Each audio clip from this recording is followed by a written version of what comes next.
Et Nina Baronina, Louise Legault, Josie Christo, Angélie 2. Je crois que j'ai 2 parce que je suis une femme.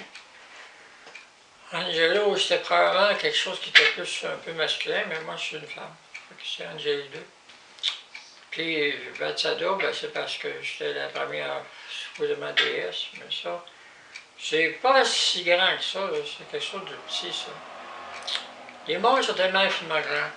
Je vais vous dire une chose, c'est que quand on s'élève l'esprit vers les autres, on va vers les autres, on va dans les raisons psychologiques, émotives, pourquoi ils souffrent.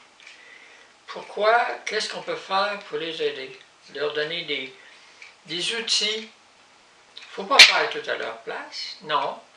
On leur donne des outils pour s'en sortir. Déjà donner un outil à quelqu'un, c'est une grande sagesse. Ça vaut plus cher qu'aider quelqu'un directement. Montrer à quelqu'un comment faire à manger à partir de choses élémentaires, ça vaut plus, c'est plus grand que donner quelque chose d'élémentaire qu'on donne direct, après ça c'est fini. La personne ne peut pas s'en sortir plus, elle va continuer. Donc, la connaissance et la sagesse. Aider quelqu'un par la sagesse, il y a la sagesse de la Bible, mais il y a la sagesse de chaque vie d'un individu. Chaque personne a une sagesse. Même s'il a fait des affaires les pires qui soient, on a tiré une sagesse. D'avoir fait des erreurs, d'avoir eu des souffrances. Tout le monde a des sagesses. Partir égoïstement en gardant cette sagesse-là, pourquoi pas la divulguer à ceux à qui ça doit aller, ou la divulguer à l'ensemble des communautés. C'est un grand cadeau avant de partir vers le monde soit infiniment grand ou le monde infiniment petit. On va dans les deux, parce qu'on a un corps qui fait partie de la matière, qui est dans l'infiniment petit, puis le monde infiniment grand. De dire que la matière est partout en haut, oui, mais ça reste le monde infiniment petit. Quand on parle de subparticules atomiques, de photons, particules de lumière, tout ça, on le voit dans l'infiniment petit. Vivre dans des galaxies infiniment petites, dans ces petits trucs-là, ou vivre dans des grands mondes infiniment grands, c'est pas tout à fait les mêmes voies. Il y a des lois qui se ressemblent, mais des fois, la vie est plus difficile dans le monde infiniment petit que dans le monde infiniment grand. Un exemple. Vous avez par exemple le cœur malade, vous allez vers une chirurgie cardiaque. Bon, le chirurgien, il va ouvrir votre cœur, il va changer des morceaux. Mais quand il fait ça, là, il touche des mondes infiniment petits. Lui, il a une main, puis dans ses mains, il y a des puissances, des mondes infiniment petits, mais des mondes infiniment grands. Il va aller détruire des gens. Il va leur changer leur vie, détruire ou les faire souffrir. Ils vont être mutés dans quoi? Dans d'autres choses. Alors, nous-mêmes, on fait partie, par exemple, les cheveux, il y a de la vie.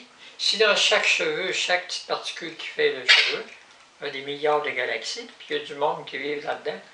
Imaginez-vous, quand vous coupez vos cheveux, ce que ça fait, la partie qui tombe, qui va se décomposer, qui va tomber en d'autres choses.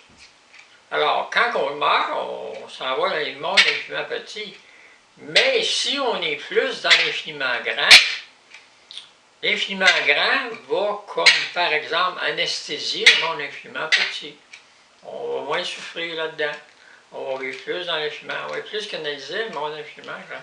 Mais si on s'attache au monde de l'argent, au monde de la matière, du pouvoir temporel, tout ça, on s'en va dans le monde de l'infiniment petit parce qu'on s'attache à des éléments qui touchent des choses très petites et non pas des choses grandes. C'est sûr que dans les grandes choses, les planètes sont fabriquées de petites particules et tout ça.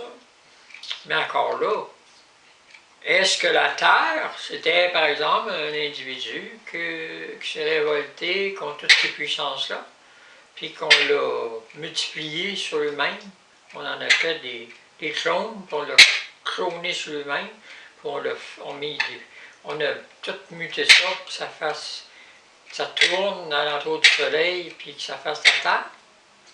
Puis ça soit cet individu-là qui est devenu la Terre, puis qui souffre parce qu'on creuse dans la Terre, qui est obligé de nourrir les plantes, qui est obligé de réchauffer quand on demande la chaleur, quand on creuse pour faire des puits de pétrole, quand il se révolte puis il fait des volcans.